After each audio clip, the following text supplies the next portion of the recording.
the missionary work that God has called us to come and do, and by the special grace of God, we have a man of God I've known since 2011. I've been coming to Jos. Most of you know, you pray for me, you send me out, I come to Jos, and most of the times I come to Jos, I come on this missionary journey. And this time around, my coming is quite a different one. I see it as God answering our prayers from the south there. We have been praying all this while. One of the major problems I have in Nigeria is the issue of the Christian and the Muslims. And God is already giving us edge. We have this fear that they are coming up with force, aggressive, and they are killing people, mostly in Jos Plateau, where I am now talking from. And these very people, God is giving them into our hands as answers to prayers and as the will of God.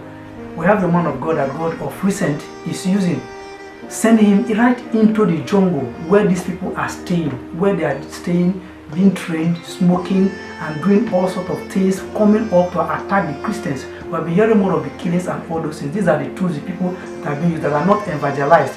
And God is giving him this mission, a fresh one like we have never seen in this country before. He goes into the jungle, bring them. I have some pictures I will show you when I come back to Benin. Now these pictures are the ones I took with some of them that he brought out, he rehabilitated, and these ones they have so many skills. Some of them are dangerous skills he's trying to turn into skills tools that we use to enhance the gospel. Now I have him here. He's the apostle of the Rapture Gospel Ministry worldwide, and by the grace of God is using him, and they are disarming themselves, dropping their guns, dropping every of the wicked and attitude, everything. And he's here. I just want him to tell you something a little bit. We also have some people here that will testify to what I'm saying about the salvation of the Fulani people. They are giving their life to Christ. They are afraid. They don't know how to come out. Some of them that are coming out, they have the challenge of keeping them, but somebody is taking it to himself in this time. So I want us to look at it very well now, and then you say it. You hear from the horse's mouth. God bless you. My name is Apostle Augustine Tonga Tundian. I'm the chair of the Rapture Gospel and Prayer Ministry. I've been evangelizing both villages and urban areas within and outside my state and even outside the country. I've traveled to places like Cameroon, Niger Republic, Kenya, Uganda, and Germany as well. I've been there, but I do not forget home. And each time I come back home, I try to minister to the local people, and among them are some of them are the Fulanis, whom a lot of people feel they are terrorists and there are no Christians among them. But to our surprise, each time there is crisis like this, there are so many of them who get converted into Christian faith and have been rehabilitated, they have been taught, and some of them are even pastors. Seated with me here is somebody who is a Fulani too, that has gave his life to Christ almost more than 30 years ago, has been trained and is now evangelizing his own Fulani brothers. And with him there is another young boy who just gave his life to Christ and was beaten by the parents who left the house, and he is now here with me being trained. Babangida is a well-known field man in evangelizing the Fulanis very seriously, and we can hear from the horse's mouth and how he's been evangelizing them, the difficulties he used to have, and how he could have achieved or maybe have gone more than this one if he had had the support. I believe by now we would have evangelized the Fulani people, of which is the best war to me than killing them with guns. It's preferable to turn them into a weapon we can use to evangelize their own brothers. And with me is Babangida, history, and how he is going about the work. He can speak either in Hausa, and I interpret for you because we may not be able to speak fluent English. So, over to you. Sannu ya yau. He is greeting us in the name of God. Ina ma Allah godiya domin yadda Allah ya haɗa mu wannan domin aikin Ubangiji. Thanking God that God has put us together here to do the work of God. Ina ma Allah godiya kuma domin Allah ya zaɓo ni cikin addini mai zafi na samu ceto a cikin ikonsa.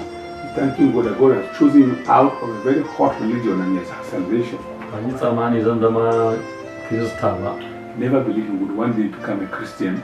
Saboda Kiristoci yawanci suna tsoro su je su yi mana wa'azi. So many Christians are afraid to go and preach us Fulanis. amma zukatan fulani suna bude domin su karbi ceto, But the heart of the Fulanis are open to receive the gospel. amma ba su samu wanda za su kai masu ba. But they could not get who would reach out to them. Yesu Almasihu ya kira ni tun 1985 Jesus called me since 1985, don ina karami. since I was very small. Yesu da kansa ya yi mana wazi, Jesus really preached to me. saboda kristoci ba su son su yi aikin bishara Because cikin musulmai. Christians do not want to really evangelize the Muslims. Shi yasa in ba su yi ba, Yesu Almasihu zai yi aiki da kansa. So if they do not do it, Jesus will do it himself. Kuma Yesu zai tambaye su alhakin jini And Jesus will ask them of the blood of the da Muslims, Fulani. and the Fulanis. So saboda haka a cikin shekarun da na yi 35 a cikin bin Yesu, And in my 35 years in the faith, na samu tsani daban-daban. I got a lot of persecution. An nema a kashe ni, They look for a way to kill me. na kwana a kan mangoro sati guda. I spent a whole week on a mango tree to escape from death. Ba na zauna ba shin abinci kusan sati. They kept me for a whole week without eating and without drinking. Akwai abin da ana ce da mu a Fulani an yi mana wato an daure wani daure. They say there's something they do in Fulani. They need to tie you. Muna da shi da shi fulaku. They call it plako. Idan ka zama Kirista, If you become a Christian, in kuna cin abinci tare, if you are eating food along with them, ba za su ci da kai ba. they will not eat with you. In ka shiga taron su za su watsa su barka. If you get into their midst, they will disappear and leave you. In baka bar bi Yesu ba to zai zo ya affecting iyayenka. If you don't stop following that religious called Christianity, it will affect even your own parents. To daga ƙarshe dai na yi aiki bishara a cikin Fulani kusan shekara 24. Okay, I've been preaching the Fulani gospel for 24 years now. Muna da Fulani pastoci da suka tuba, We have Fulani that are pastors today iko ruhu mai tsarki ta wurina. that they really give their life to Christ through Him. So wasu suna rike da church, Some of them are now pastors in the church now. wasu reverends. Some of them are reverends. Waɗansu suna so su yi aikin Ubangiji su koma cikin yan wansu su yi aiki amma ba masu goyon baya. Some of them really want to go back to their people and preach, but they don't have supporters. Yanzu haka muna da Fulani suka kusan 35 family suna zama a ƙauye a jeji, ba inda za mu kai su mu almajiratar da su saboda babu goyon baya. Presently now, I have more than 30 Fulanis who are now there in the village who really want to come and follow this way, but they have no one to help them to bring them out. And I am not strong enough to do that. Sannan a cikin Mambila Plateau, In Mambila Plateau, Fulani da sun gani Kirista sun yi su yi musu bishara sun fara bishara dokansu. the Fulani that were waiting for Christians to preach to them, and they refused to do it, they begin to preach for themselves, within themselves. Suna planting church tsakaninsu, And they are even planting church. amma ta wurin al'adarmu za a bi. But they have to follow through the traditions of the Fulani. Domin baka bi al'ada ta wurin Fulani al'adunsu ba zai wuya ka same su. If you don't follow through their traditions, you will not be able to get them. Saboda haka ba Fulatani ko yana sallah ko baya sallah shi a wurin musulmi ne. The Fulani man, whether he is a Christian or not a Christian, is as far as he was a Muslim, is a Muslim. Abinda muna roƙo shine yanzu muna roƙo a yi addu'a yadda Ubangiji Allah zai bude hanya mu samu ya taba zukatan Kristoci yadda za su koma su yi wa Muslim bishara. Our prayer is for us that God will touch the heart of the Christians who will now turn their hearts to the Muslim to really preach the gospel. Saboda suna da yiwa su samu bishara, Because they are hungry for the gospel, amma ba su samu wanda zai tafi ba. but they don't have one person that will go. Ina da a cikin Romans chapter 10 verse 1. Yes, Romans 10 verse 1 as you know. If you read, in ka karanta, You read, inda manzo Bulus ya ce addu'ansa da muradin zuciyarsa domin yan uwansa Yahudawa su ji bishara. Ni kuma addu'a na shine Fulani, addu'a da tunani na da murna na duka mun ga Fulani sun samu bishara. so just like Paul said that his his prayer was for his own people to receive the gospel. So I am also pleading that my people, Fulanis, should also have the gospel. That the according to Romans chapter 10 verse 1. That's Romans chapter 10 verse 1. Saboda haka mun gode domin mun haɗu da ɗan uwa cikin Ubangiji. I thank God for meeting my brother in the Lord, Pastor Lawrence Okafor. Da kuma shi Bishop Komodibo Augustine wanda Ubangiji Allah ya haɗa mu shekaru da yawa amma sai yanzu lokaci ya yi domin aikin. Whom God has joined us to meet together with him for a long time until now that we are now working together. Shi ma yana taimakon mu yayi aikin bisharar don kansa amma shi ma na bukatar taimako. I'm really supporting the gospel. They are doing very well and I also need help. So yanzu haka abinda muna bukatar shine muna son mu ga an gani mu ga saboda mu Fulani mu da kanmu mu kai ma yan uwa mu bishara. We want to see how we can be helped so that we can reach out to our own Fulani brothers. Saboda a rayuwa na ina son in gani in Fulani a Afirka sun zama mun samu Christian a cikin su. So addinin musulunci ya karye. We want to see that we get Fulanis, if possible, to have all the Fulanis to be Christians. Saboda su masu yaƙi ne. Because they are warriors. Ba sa jin tsoro. They don't fear. To in sun samu bishara. If they get the gospel now. In za su bishara ba za su ji tsoro ba. If they will want to preach, they will not fear. Za su kai ma kowa. They will take it to anybody. Even Hausa za su domin su suka ba Hausa Islam. They are the one that bring Islam to the houses. They can even take the gospel to the houses now if they can receive. So na gode akwai abin da ya kamata mu yi magana da yawa amma ba lokaci. Thank you so much. There are some things I would have told you so much, but we cannot say that in this short video. Mun gode Ubangiji Allah ya barkace ku. God bless you all in Jesus' name. Ni yetti sosai Allah barki ne. It means thank God and God bless you. That's my language. God bless you. Now you have heard from the horse's mouth how God has converted our from Islamic religion to Christianity and what he has been doing, the exploit he has been doing for the work of God. Now I want you to also hear from Umar, the young man who has just been Islam to Christ, so you will hear from him. God bless you. His name is Umar and he comes from Gombe. He was once a Muslim, now he is a Christian. He is a Fulani by tribe. And his parents are all Fulani. His father is from Niger Republic. His mother is also from Niger Republic. They have been living in Gombe now. It is in Gombe that I had my salvation. I now have my life there and it drew me into this Christian religion. I perceive that Jesus Christ is now the Savior of the world.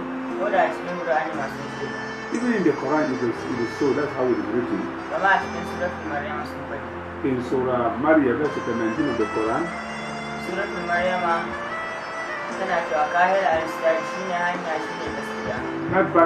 that version of the Quran is saying that Jesus is the way, the truth, and the life. That's the reason why I became a Christian.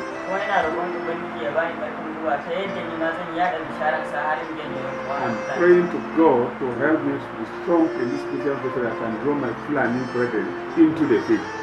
I want to also announce to you, brethren, I'm also begging you. Pray for us that the Fulani nations will also receive the word of God. Not leaving them alone. And those who are not in the light of God, may the Lord help us. We will not be able to do it except through by His grace. May He be with us from now to the end. Thank you for the opportunity given to me. Thank you, Daddy. God bless you. Amen. Now this was where he was beaten by his parents, so that he will now turn back to Islam. You can see the marks in his body here. He was tried, he was beaten and was locked down in a house for some days. We wanted to slaughter him the following days, but the mother helped him to escape. That was why he found his way back to just where he is with me here now. Okay, You've heard from the horse's mouth, my brothers and my sisters. The Fulani nations are actually yearning for the gospel. Though we see them as terrors, but I want to let you know that they can be good warriors in the faith if we can devote ourselves in evangelizing them, which most of them are actually ready to turn to this faith. But most of us who are into this evangelism are incapacitated by resources and how and where to keep them. For example, you heard from Babangida Rubainu, who has just finished saying that we have 30 who are waiting for him to say, come. And we don't have the resources, we don't know where to keep them. I pray that our brothers all over there will see reason to call for us to fight this kind of fight, because that is the good fight of faith.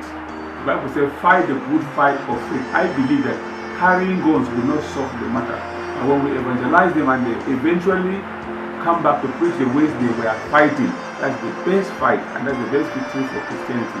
They will be added to the faith and into the kingdom of God. God bless you. Thank you very much. So we thank God. As it is now, you have heard from the people, persons that are in charge directly. I want to actually to thank our daddy here, our apostle that God is using, going into the jungle, bringing these people out. Like I said before, these ones, they are people that are very dangerous, but God is using him to go and bring them out. And this is what we have been praying for.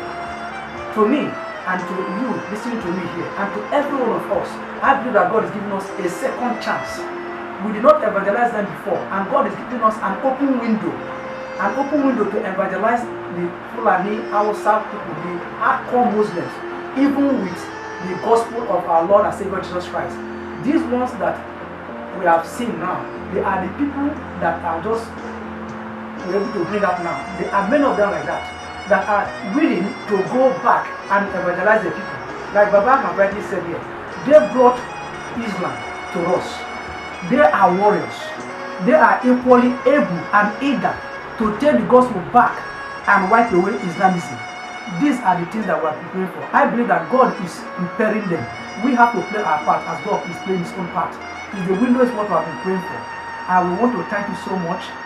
I pray that as we watch these things, you are going to come up with the spirit-filled mind of evangelism. It's our supreme task. It's the mind of God for us. God will bless you so much. Thank you.